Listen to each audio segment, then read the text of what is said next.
Mon frère, ma sœur, j'aimerais te dire que Jésus ne reviendra pas. Jésus ne reviendra pas pour te sauver ni de la Troisième Guerre mondiale, ni de la fin du monde. Il faut que tu puisses grandir au bout d'un moment et prendre tes propres responsabilités. Salut, j'espère que tu vas bien. Alors aujourd'hui dans cette vidéo, je voulais faire un petit point au sujet de mes 2 dernières vidéos.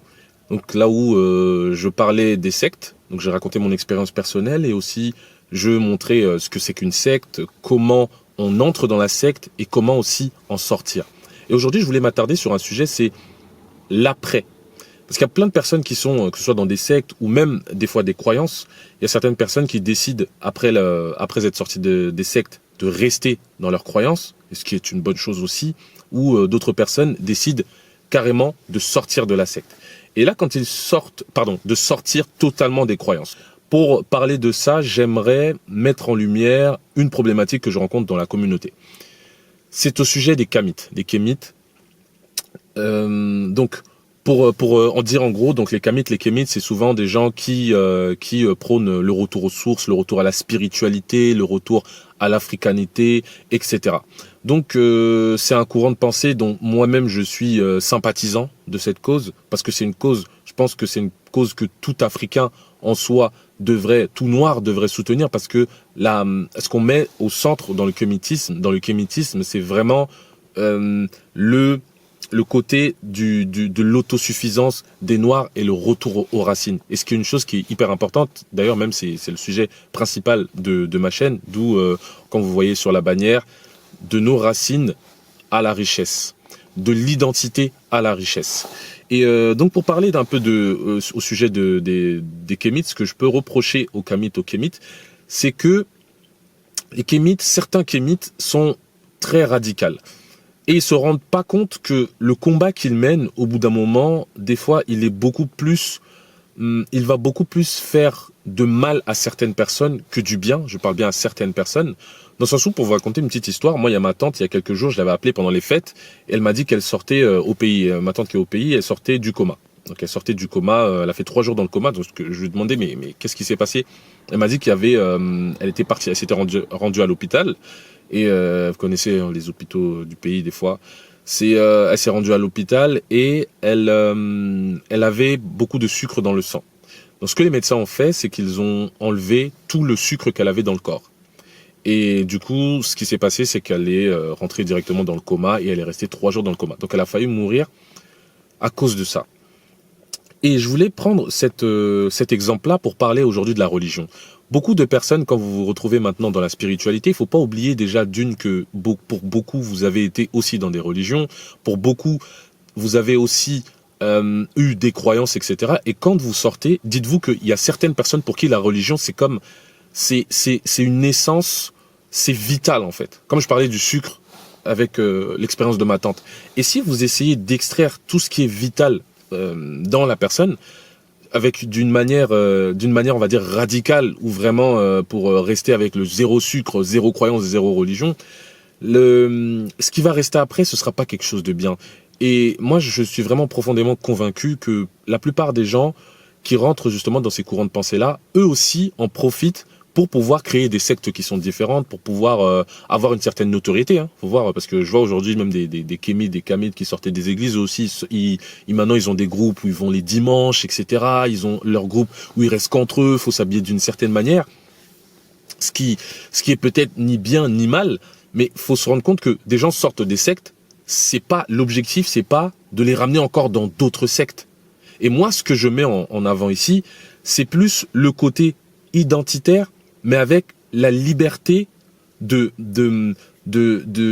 dire, la liberté de penser, la liberté de rechercher, que ce soit pas une recette dans le sens où les gens sortent des religions, sortent des croyances pour entrer dans une chose, dans la plupart des cas aussi, ils ne comprennent rien, et tout ça, ça va pas créer quelque chose de bien. En tout cas, selon mon analyse. La deuxième chose aussi que je peux reprocher à ce mouvement-là, pas au mouvement en soi, mais à certaines personnes dans ce mouvement-là, c'est de faire vivre les gens dans de l'utopie, la pseudo-spiritualité. Donc on va voir que les gens qui sortent aussi des religions, les gens qui sortent des sectes, ils ont besoin de se rapprocher d'une autre spiritualité, d'une autre foi, etc. Donc on va leur promettre plein de choses, on va leur dire voilà, il faut venir au pays pour s'initier, alors que moi je pense pas que l'initiation c'est aller faire des bains sacrés, aller tuer des moutons, aller faire des incantations ou quoi. Pour moi l'initiation, pour moi ça c'est des rituels, c'est un rituel initiatique. Mais l'initiation en soi, pour moi, ce n'est pas ça. Une personne qui est à la recherche, à la quête d'elle-même, elle est en soi dans un chemin d'initiation. Une personne qui est à la recherche de sa propre identité, elle est en soi dans une initiation. Donc directement prendre le côté initiatique dans le sens aller égorger des chèvres ou aller se faire des séjours dans la forêt, etc. Encore une fois, je dis pas que c'est bien ou c'est mal, mais inviter les gens à ce truc-là directement sans même avoir compris les b.a.-ba de la spiritualité africaine, de la culture, ils ne connaissent même pas, ils ne s'intéressent même pas même à leur propre famille, et vous voulez directement les ramener dans des trucs qui vont aussi loin que ça. Donc il faut commencer déjà petit à petit. Et je peux dire une troisième chose encore que je peux reprocher au mouvement kémite, c'est il y a certaines personnes qui pensent dans les mouvements kémites que grâce à la spiritualité africaine, grâce à l'éveil africain, on pourra désamorcer des bombes, on pourra combattre l'énergie même nucléaire, etc. Et ça, c'est des choses, même comment dire, faire la guerre, on n'aura plus besoin de ça, grâce à la spiritualité, c'est en retournant à la spiritualité que les Africains pourront se défendre, en retournant à la spiritualité que les Africains vont pouvoir lutter, etc., n'auront plus besoin de tout ce qui se passe en Occident. Mais pour moi, c'est complètement du n'importe quoi. Parce qu'aujourd'hui, ce dont l'Afrique a besoin, ce dont le peuple noir a besoin, c'est de l'avancée technologique.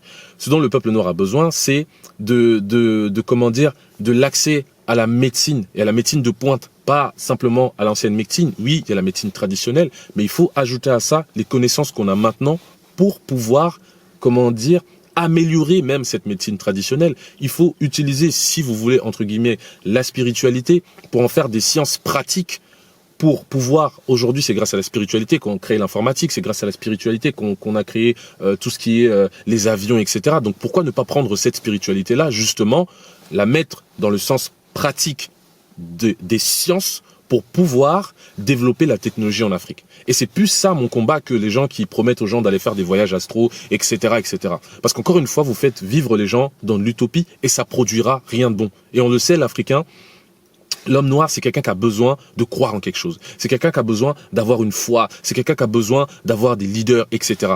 Mais aujourd'hui, il faut sortir les gens des émotions. Donc, quitter la religion pour rentrer encore dans une sorte de bulle qui emmènera que de l'émotion et en soi rien dans le sens du développement, je pense qu'il faut recadrer un petit peu le combat. Maintenant, je vais parler des personnes qui sortent des croyances, enfin des sectes dans les religions pour rentrer toujours dans une croyance.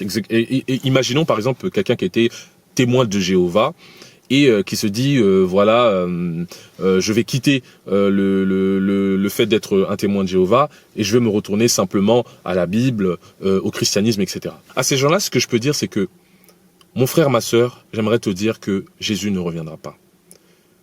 Jésus ne reviendra pas pour te sauver ni de la Troisième Guerre mondiale, ni de la fin du monde. Il faut que tu puisses grandir au bout d'un moment et prendre tes propres responsabilités.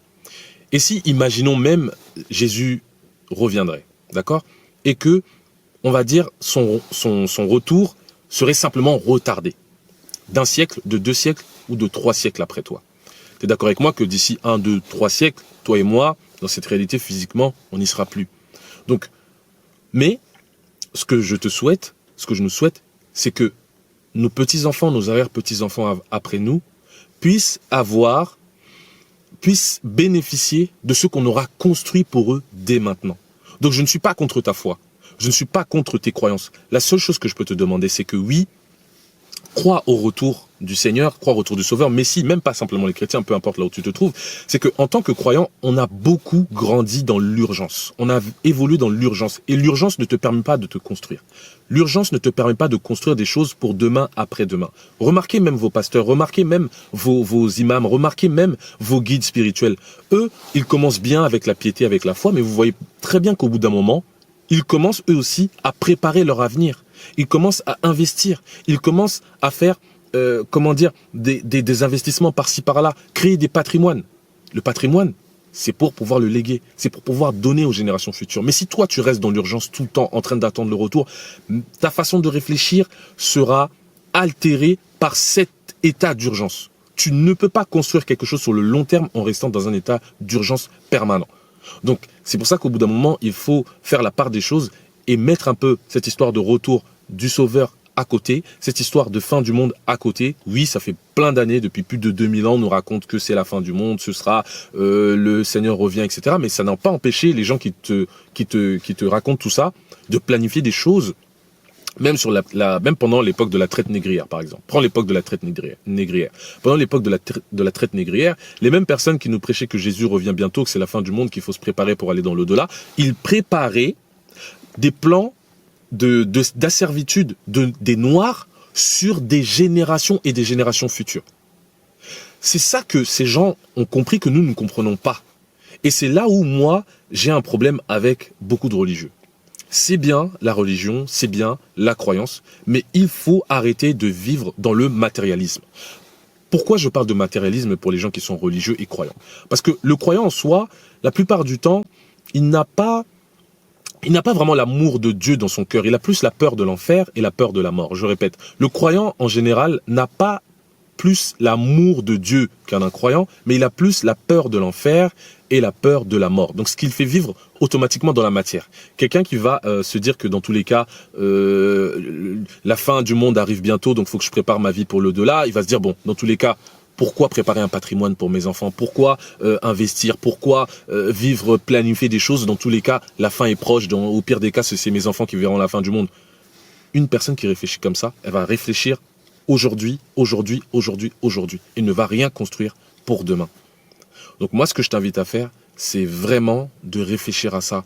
De t'abonner aussi à cette chaîne, parce que l'utilité ici de ma chaîne, c'est de nous ramener déjà à notre propre identité, et à partir de cette identité-là, voilà pourquoi je parle des facteurs spirituels, de la religion, je parle de notre enfance, des milieux là où on a grandi, etc., pour nous ramener déjà à notre identité, et à partir de cette identité-là, construire une richesse sur l'avenir. Et cette richesse, c'est pas simplement la richesse financière. Elle en fait partie aussi, mais il y a la richesse intellectuelle, il y a tout ce patrimoine culturel, etc., etc. En tout cas, moi, je te dis à la prochaine pour une autre vidéo. Et en attendant, j'attends tes commentaires, tes retours. Et à la prochaine pour une autre vidéo. Ciao.